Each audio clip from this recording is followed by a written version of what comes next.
Hi, everyone. Welcome. Thanks for watching. My name is Jill Mango. I'm the VP of Communications at SpinLab. We're a corporate communications agency with offices in Los Angeles and New York, and I'll be your moderator for the panel. We wish we were in Austin with you this year, celebrating South by Southwest and having this discussion, but due to COVID-19, we're recording this instead. Thank you for tuning in, and please share and follow our speakers online. We wanted to do this panel to really get into the tactical learnings about what it takes to climb the music industry ladder. We have 5 amazing women who have each put in the time to develop their careers and now find themselves in leadership roles at major organizations. They've learned a lot along the way, and I'm excited to hear from them. Now, let me introduce our panelists. Amy Dietz, Executive Vice President and General Manager at Ingrooves. Danielle Price, Senior Vice President of Business and Legal Affairs at 10,000 Projects. Nicole Johnson, Head of Hip Hop and R&B Artist Marketing at Pandora. Cindy Nguyen, Head of Pop at Create Music Group. Laura Carter, Senior Vice President of Urban Marketing for Interscope Records. Let's start with a quick synopsis of what your current role entails and what your very first music industry job was. Do you want to start that first, Laura? Sure.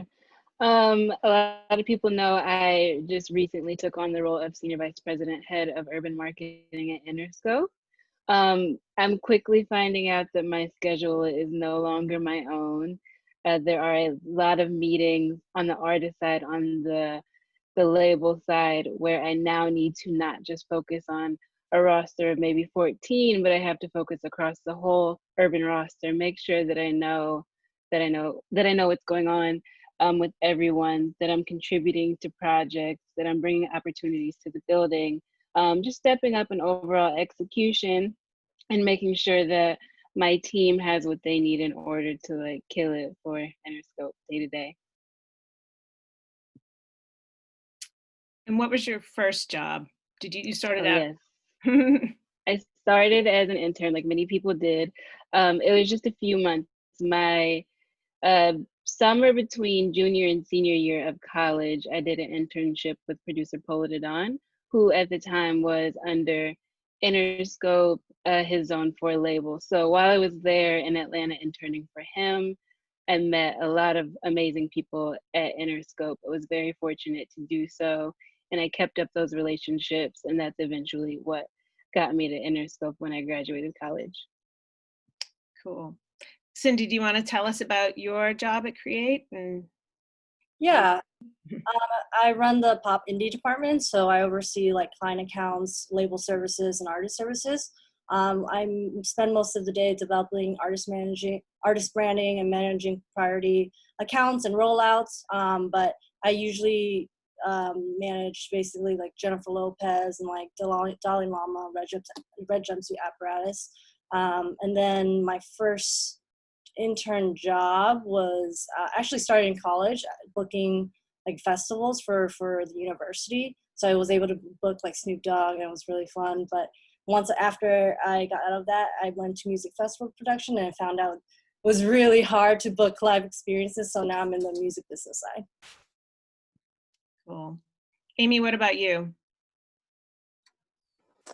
My current role, I touch quite a few things within the company overall, but my main focus is on our label and artist partnerships at Ingrooves. So new business globally, along with label retention and making sure that our partners are happy. My first industry job was actually working at a record store. I was the receiving manager of a record store in Minneapolis a long time ago. Yeah, so that's where I started with. That's how I learned every single label. That's how I learned. There's still barcodes stuck in my head. When you talk about information you wish wasn't in your head anymore. So, yeah. Great. And what about you, Nicole? My first industry job was doing, radio promotions, for a radio station, driving the van and doing all that kind of stuff. I mean, the first job I actually got paid for was, because now they pay interns, but they didn't when I was an intern, was answering the phone KTU in New York. So I would just answer the phones all day, pick winners, and do that type of thing. So now I'm over as the head of hip hop and R&B marketing for Pandora, and now with SiriusXM in the fold, I'm also taking on over that responsibility. And it really just entails developing artists' promotional opportunities and marketing opportunities that we can present on both platforms around their rollouts and for our own company initiatives, whether it be a sales event or something like that. So yeah, we put together a lot of events and campaigns on my side. Cool. And Danielle? So my first industry job was my first summer after law school, and I worked in the legal department for Warner Music Group, where I ended up ultimately getting my first attorney job in music.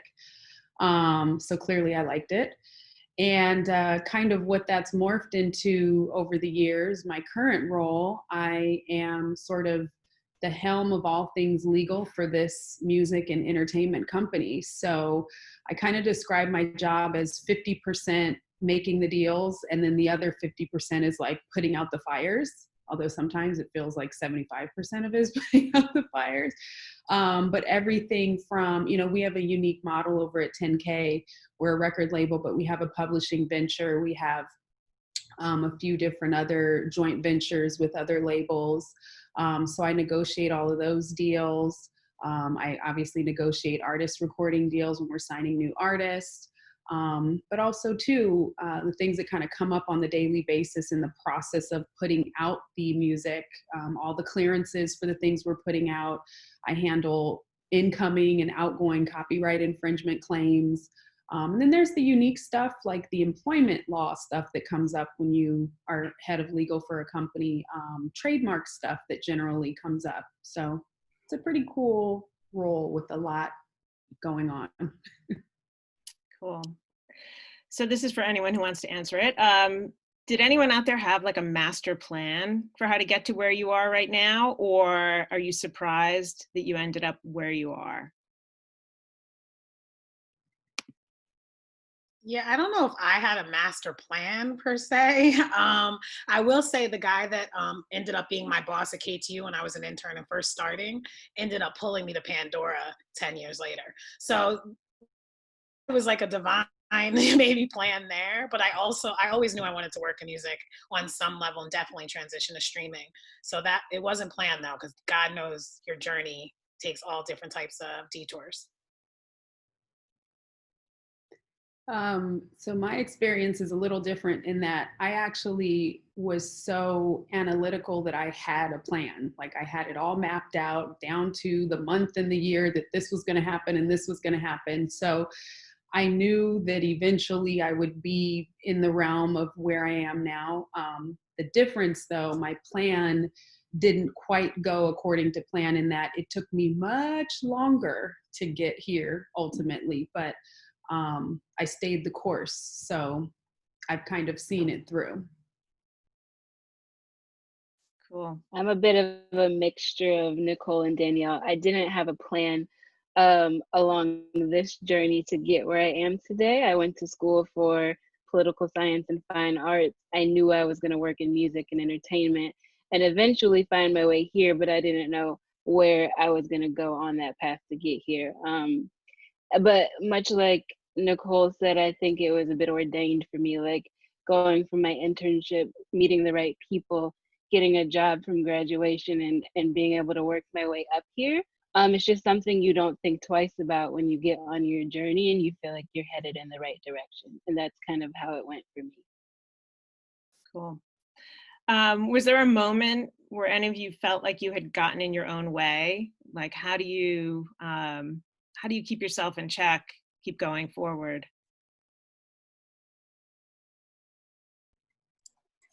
I think for me, I've noticed that I tend to get in my own way when I'm a little harsh or a little critical. I think I lean towards having the type A personality. And again, kind of having things written out and thinking that, things are supposed to unfold by this date, just like this.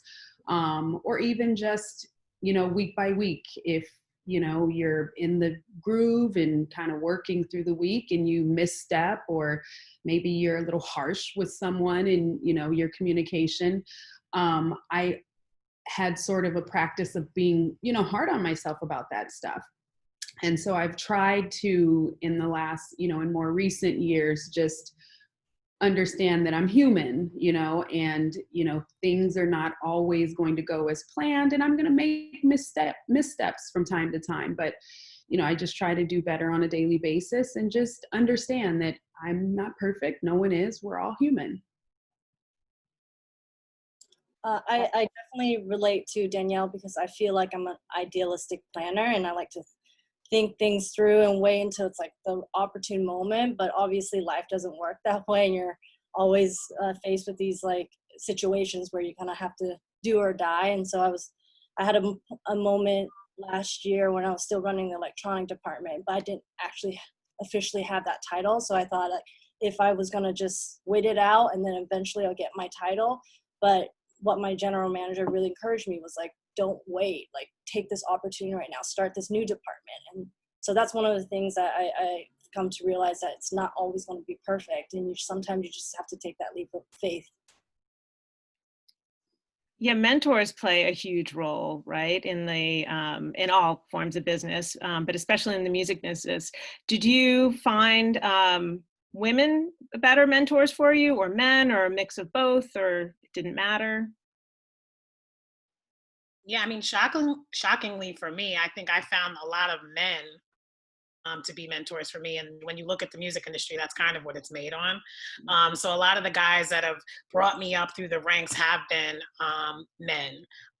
But, you know, I do have women mentors that I might not work directly with, but give me great advice about how to work with the different guys in the industry. So that's been helpful. Yeah, I would say that it doesn't matter. Like it means, I think you can get different things from different mentors. For me, I had both, but probably a few more men, which is, you know, we'll probably talk about this a little bit later. By part of that is because it has been typically a more male dominated community. And so that was what was available. But I have had both, and it's really about finding somebody who's supportive and understands. For me personally, it was very much about finding mentors that were kind of aligned with me as well, and were allowed me to be me, kind of authentic into what I was looking for. And so I think it's less about the gender and more about understanding, you know, what your values are and seeking out that kind of guidance. And as a sidebar to that, it's not just about having the mentor, it's about having the group of, you know, peers, or maybe peers that are at different levels that you can talk to on a regular basis and bounce ideas off of. And I think that's a really important part of just finding community, which isn't always, you know, a full mentor type scenario. Right. So what does being a leader mean to you? Does it have to do with how you steer your team, having a specific vision? Do all of you have a team? Do you have people that report to you? Or some of you out there? I'll take the lead on this one. I think that a good leader is a forward thinker. You have to have a lot of good foresight for the future, looking at trends of what's happening, know how to apply them to the many changes in our industry. We're changing daily. We have new Billboard chart rules, and we have new obstacles, and we have to be able to overcome them and see how we're still going to make you know, the streaming numbers that we want to make in first weeks, and keep that going. So I think a big part of leadership is making sure that you are paying attention to those things, making yourself aware of what needs to happen next. And then it kind of helps you create your vision for your team based upon what your obstacles are, what your team wants to see, and you know, just balancing all of that, and also looking at the leadership within your building, and kind of studying what they've done to get the building or the company where it is right now, because a lot of that has to do with how you acclimate to the structure of what you work within. So as we discussed already, you know, the music industry is male dominated, and it's been male dominated for so long. So how do you work against the stereotypes in your day to day? Have you ever felt that you were sort of like not promoted because you're a woman? Do you feel like you have been promoted because you're a woman? Is there anything that that you have to add to that? Yeah, maybe not promoted because I'm a woman. I'm sure that does happen, but I feel like maybe males in my fields get promoted quicker. Maybe that's more the issue because we're there, but I feel like a male in my field or in my position would definitely get promoted quicker in this industry because it is a boys' club at the top. You know, unfortunately, that's the way it is. We're changing. A lot of things are changing, but yeah, I think that's probably the biggest challenge is just seeing those around you that you're like, huh, how did this happen? So things like that going on for sure. Yeah, I wouldn't say I experienced anything where I felt like I wasn't promoted or that I had less opportunity. There are times that I absolutely felt like I had to prove myself in a slightly different way. There was um, almost like I had to take that analytical brain a little bit farther, maybe than somebody else, to kind of prove why I was leaning a certain way or why I believed something was the right thing to do. And that wasn't often. I felt it's for every time that happened, I felt very supported too, but it does exist. And I would say when I was younger, it was much more prevalent. And I think that was a combination of potentially being a woman and this idea that I didn't know what I was talking about. Like I couldn't possibly have the experience to be able to explain things. So, you know, it comes up every once in a while where somebody does a little more explaining to you than you probably need. That still happens. Try to be polite about that. That's what I've experienced more so than like lack of real opportunity. For me, I refer to this all the time because when I first started out, I would say I was overzealous and very determined, but people thought I was a bit aggressive. And it's so interesting now because the same people that thought I was aggressive now respect me because I persevered and I was proactive. But it's just so interesting to kind of see the gender discrepancy because I feel like aggressiveness in men is much more celebrated and applauded, where as a woman it's like, whoa, you're coming on too strong or you're trying too much. And you know, it's just like you were saying, Amy, it's like you have to understand how to package it in the right way so it doesn't come off as offensive. Yeah, so it's interesting to me. I always think that's really funny because we have to grapple with it every day still. Which I'll just add is I'm sure every woman here has had the moment where that's just exhausting. There's the moment where having to package something can feel a little exhausting. Yes. Cindy, you mentioned before you were sort of maybe waiting for a promotion or waiting for a title to be handed to you, and then you sort of took something else. You know, sort of seized the chance to run a new department instead. How important is it to sort of like wait or to make career changes? Have you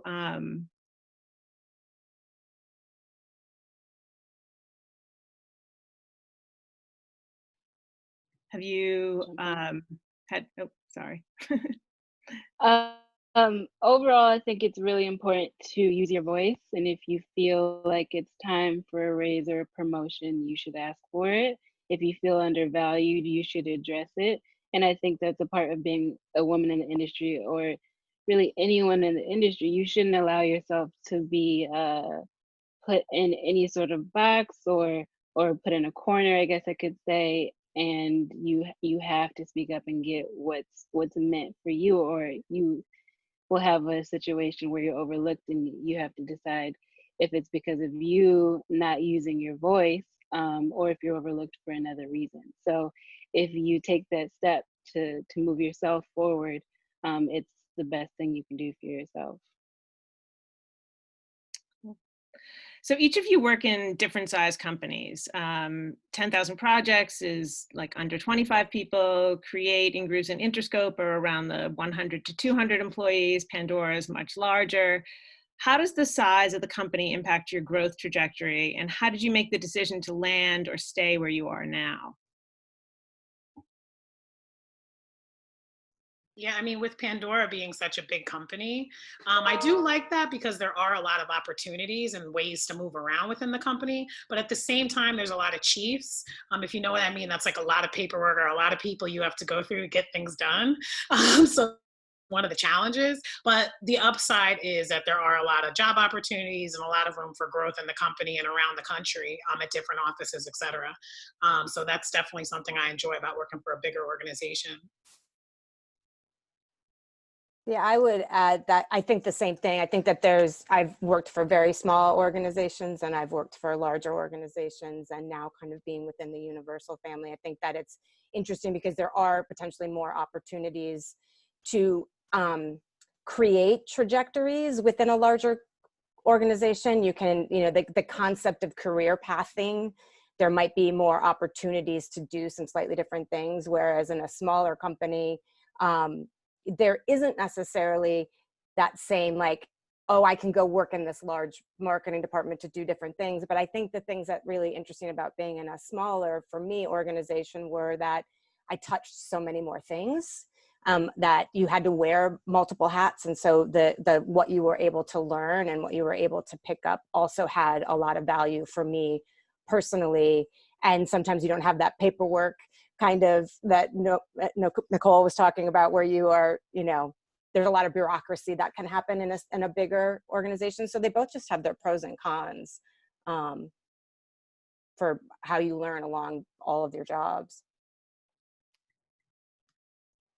I think that it's what you make it. And I think, having started my career at a big major record label, and then now being where I am, where we're an indie and we're smaller, I'd say for me, the reason I made the shift to go to a smaller company in the end was because I felt like there was an opportunity here for me to challenge myself. And so I think that as long as, you're setting yourself up in a place where you're going to be challenged and you're able to learn more and add to your repertoire, whether you're at a huge company or a smaller company, it's really what you make of it. And I think one of the things that, really enticed me about 10,000 Projects, because we're a smaller company, we're much more nimble than the majors, and we can think outside of the box and we can do things that aren't quite customary. And so for me, that allows me to, get my hands dirty in new and unique, innovative deals that, we're doing them because they're not quite set up in, as Amy said, the bureaucracy of maybe large.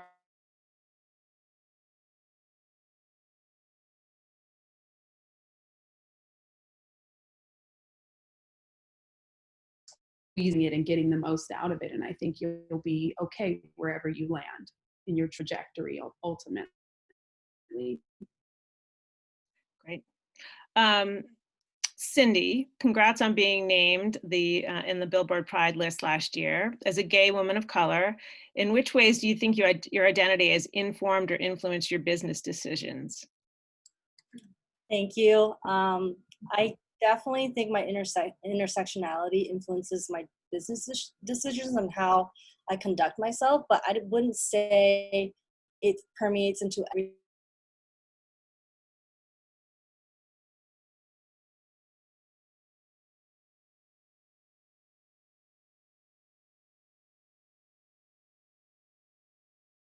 part of different minority groups. I'm always finding myself being drawn to artists and projects that are unique and have a unique storyline, because I feel like they can tell stories that and divulge into interesting topics that aren't always represented into media.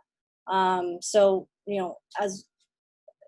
although it's not in everything that I do, I definitely, because of my experiences, I definitely root for the underdog, and I try to give opportunities and create spaces where I can give someone who has a story that's not common to be able to have the opportunity to grow and succeed.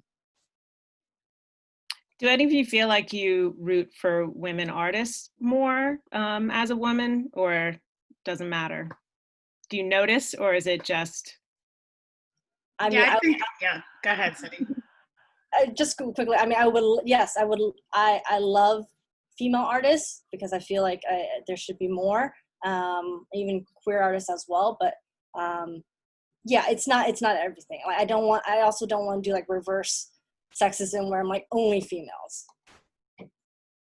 Yeah, I'm definitely championing all artists, and not trying to pin them against each other. Sometimes I feel like we can only have one at the top at a time. So I do like to push a lot of voices forward, not just the Cardis or the Nickies. It's like there's tons of other artists under them that are really bubbling in their markets that we should really kind of, get behind now. So I'm definitely pushing female voices to the top. The males are already there. Exactly. The males have been there for a while. And when I first started at Interscope, one of my personal goals was to develop a roster that was a little bit more female heavy because the rappers weren't so hard to get a hold of because we had so many. And I think that's just what it is across the industry. So I think in general, we're in a really good place right now with female voices. And so if there's opportunities for them, I'm definitely here to champion that. On the legal side, as an attorney doing a lot of these deals, especially when I was in private practice, I started to notice, especially in hip hop, that our female clients, the deals that were being offered to them, I was seeing a difference in what was being offered to our male hip hop clients. And so for me, I advocate for my client, male or female, either way. But I did, it was important for me to really go the extra mile and really fight on certain points for the women artists, the female artists, because I could kind of see across the board, these ladies were getting sort of the short end of the stick. So it was important for me to be intentional with some of that deal making. Very cool. Amy, you've been at the helm of Ingrooves for 8 years and in the distribution industry for 20. Can you share some key moments where you identified and acted upon opportunities to move your career forward? How has staying at Ingrooves allowed you to shape your leadership style there?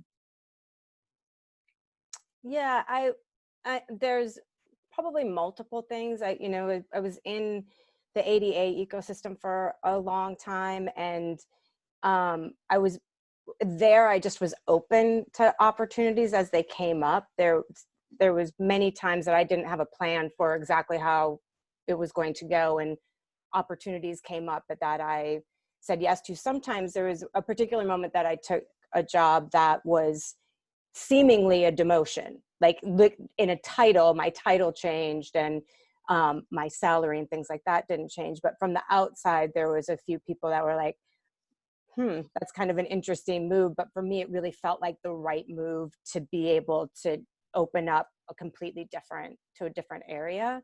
So that was a moment for sure. And I would very much encourage people to think about a whole picture as opposed to, always that step by step, and it has to be a very linear climb that way is one thing that I would say. Other things were, when I was within ADA to move to New York, that was when I had an opportunity to move to New York. That was a big step and change that opened up a lot of opportunities. And then when Ingrooves came, when the opportunity at Ingrooves came and I was introduced to that group, that was another moment of, making a big decision after being at a company for a long time to pick up and move across the country again and start in a completely different scenario where you're with not a startup, but a smaller tech forward company.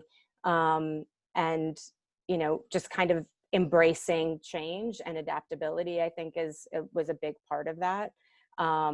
So saying yes, I think is, I'm sure every woman here has done that on multiple occasions. And as far as, being here for the 8 years that I've been here, Ingrooves has gone through tremendous amounts of change while I have been here. And so it's given me an opportunity to really open up.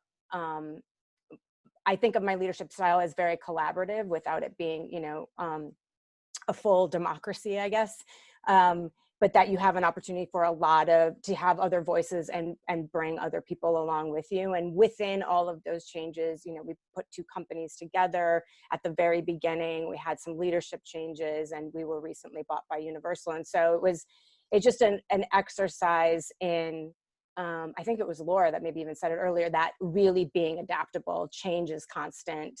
And so while I have been here for 8+ years, you know, the job and the industry has changed multiple times. So there's not a lot of time for complacency for any of us. There's a, you know, kind of sticking in, really getting a sense of what values are most important to kind of build teams is what I would say I've really learned. Great. Nicole, you started your career in radio and pivoted to streaming. No one could have predicted how much the radio industry would change. What were the signs you saw in the business that prompted you to make that professional shift, and how did you translate your skills? Yeah, I mean, I guess everyone, when the streaming services came about, when you could hear music at the drop of a dime, you knew that was going to change everything, as opposed to sitting and waiting for the radio to come on. So I knew I had to make a transition. But before that, I was actually programming music videos and doing that kind of stuff too at BET. And I knew like there was going to be a day when we could just go to YouTube, which it was there, but people would still tune into the shows and things like countdowns and all that. But I knew there would be a day when it would change, because when people have access and can, you know, view things right at the, you know, tip of their finger whenever they wanted, it was going to transition. So I knew it was time for me to go. So like I said, my former boss at KTU had a position over at Pandora, and I knew it was time to, you know, just make that career change and go into the streaming side. Cool. Danielle, you've been part of some amazing artist careers. Last year, you helped 21 Savage from ICE custody. How has developing strong client relationships propelled you forward in your career? So, you know, music is really, I learned quickly, entertainment, but music especially it's a business of relationships. And when you're an attorney especially, but any person that works with artists or clients, it's important for you to really build a solid, trusting relationship with your client or your artist. I find that it enables my clients to be more transparent and more honest, and with what they're sharing with me, they divulge more information, which then enables me to do my job better. I mean, speaking to the ICE custody situation, part of that was, you know, I needed my client to talk freely and to, you know, be very open, even leading up to it. And because of that, we were able to find success in the end with what we were able to accomplish for him. I think also to sort of building strong relationships with clients has helped me in business, because music is a small business and word of mouth is a real thing. And I think that your reputation precedes you. So when you work really hard for your clients and they appreciate you and they know that, they will talk about that and they will tell others that.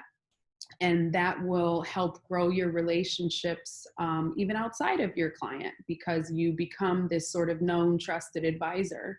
And I think that that has absolutely helped me in my trajectory and moving forward. I think before I came to 10K, you know, Elliot had kind of caught wind about some of the relationships and the work that I had done for clients. And I think that was helpful in his decision to kind of find that I would be a good fit for the company. So. Cool. And Laura, you've already mentioned your meteoric rise from an intern 12 years ago to senior vice president. What are some of the key traits and work ethic you displayed to earn the trust in the organization to allow you to get promoted at each stage? So how did you kind of level up your skills along the way? Yeah, so I mean, honestly, I think that looking at me being there as long as 12 years shows that I have great loyalty. So I think that that's something you can't really look past in the grand scheme of my rise at Interscope. But a big thing for me is to be an observer and look at the successes of the company and I've at each stage of promotion in the company, I've probably had new leadership. So it's looking at what didn't work before, what does work with the new leadership, and why it's working, and studying that and applying it each step of the way, and using your discernment if you have that skill. I've kind of been able to look at our artist teams and our managers and see what makes them tick, and kind of help them work with our building if they're not used to working with a large label structure, major label structure, which helps build the gap and helps everything operate better in the long run. And so I think that people have seen me work in that way and see that I have the best interest for the company and the artist, and I really care. And it's really helped me move myself forward. Great. Are there any misconceptions your younger self had about what it would be like to work in the music business, as to what it's really like working in the music business as a leader? I'll say that I would have thought that there was a little bit less work at the top, but that is not true. Your workload gets heavier and heavier, so don't think that it doesn't. I had no idea how emotional working in the business would be. And, I think it was Kanye who said, I don't know, whoever it was, who said, I'm an artist and I'm sensitive about my stuff. And boy, is it true, because we have some very, very emotional people in business that we work with. And so I had to understand that and be okay with that. It's not always going to be about black and white and logic. It is oftentimes purely about the emotion. Right. The passion and the emotion, right? They're very tied. What's the one question women should be asking their mentors or bosses that will help them get ahead? And what if people that you've helped mentor, now that you're in a position to do so, like what have you found from your mentees that have been good bits of advice that they've asked you for? In terms of getting money, because I know that's a big thing, and making sure you're getting what you're worth, I've definitely talked to a lot of mentors about that, and just seeing how they progress. And they always told me to go in hot, to make sure you go in getting exactly what you want, because it's going to take a minute for a big bump. So I always went in kind of hot. Every time I had a review, I always gave them my career, what I've been doing the past year to move forward. So I always just write down throughout the year little wins. So when we go into those reviews, I'm always just trying to get the money, to get the title, and get all that kind of stuff, and just make sure I'm happy, because that's just going to make me a better employee. So just things like that to just make sure you go in hot. Good advice. I think being clear on what you want your day-to-day to look like too. Like, what do you want out of, sometimes we think we want something. I think Laura mentioned, like, the workload doesn't stop. We are working. Danielle said we're working with art. There's a lot of emotion that goes on with all of these things. Like, what is it that you're really looking for, and keeping track of where your heart leads you, while being very clear about that this is a business and that you need to be asking for what you are looking to gain, and keeping track of it and making sure that you're really clear about that with people. And I think thinking big is a really, I think we've talked about innovation just a little bit in here. Like, the world is changing so much. The idea that something you may have never have thought of could exist as a role tomorrow. And so really thinking about, what does the world need, and how does thinking big go with that, to not just get yourself stuck in I need to go from this job to this job to this job.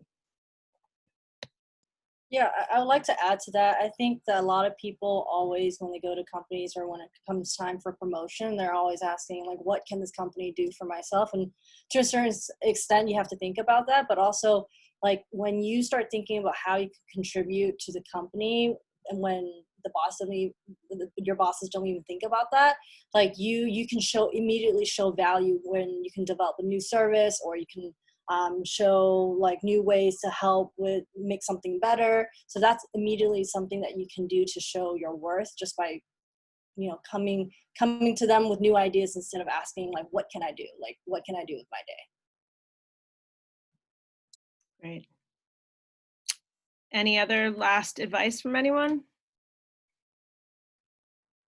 The only thing I would say is when you are working in these type of environments, please don't be the person that's always coming with problems or complaints about different things, because we're going to have that. Always come with a solution. I learned that really quick and really, you know, early on in my career. It's like no excuses, just results. Just come. What's the result? What can you get done? I understand this is a problem, but how can we fix it? I think that's helped me so a lot in my career, just problem solving. So yeah, it's one piece of advice. And just to highlight, I think Nicole made such an excellent point when she was talking about how she negotiates for her, you know, her salary and her raises. But I think for us ladies, especially, you know, another saying from the past, the closed mouth don't get fed. Like, know your worth and ask for it. Do not be afraid to go in and make the ask. I mean, what's the worst that can happen? They're going to say no, right? But what often will happen is you've started a negotiation. So just ask. Don't be humble. I mean, be humble, sorry. Don't be bashful, but know your worth and ask. Yep, you don't ask, you don't get. That was one of the first things I learned in the music business. Well, thank you all so much. It was a great conversation. Everybody who's watching, please click below the video to follow the speakers on social media. Thanks, everyone. Thank you. Thanks, everyone. Thank you. Thank you.